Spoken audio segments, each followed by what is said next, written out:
Направих поръчка за моето бебе от Шон, кой както иска така да го нарича, за моето бебе. И сега ще отворим заедно и ще видим какво има в тези турби. Половината работа съм ги забравила, естествено, защото са от миналата година, средата на декември. Дойдоха чак днес. И така сега ще отваряме пратки.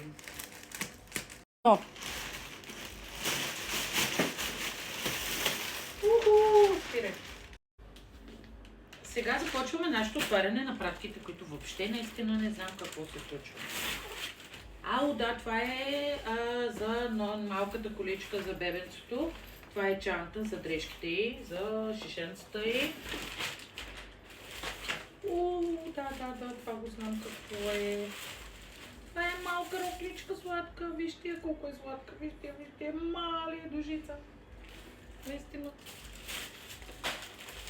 Това е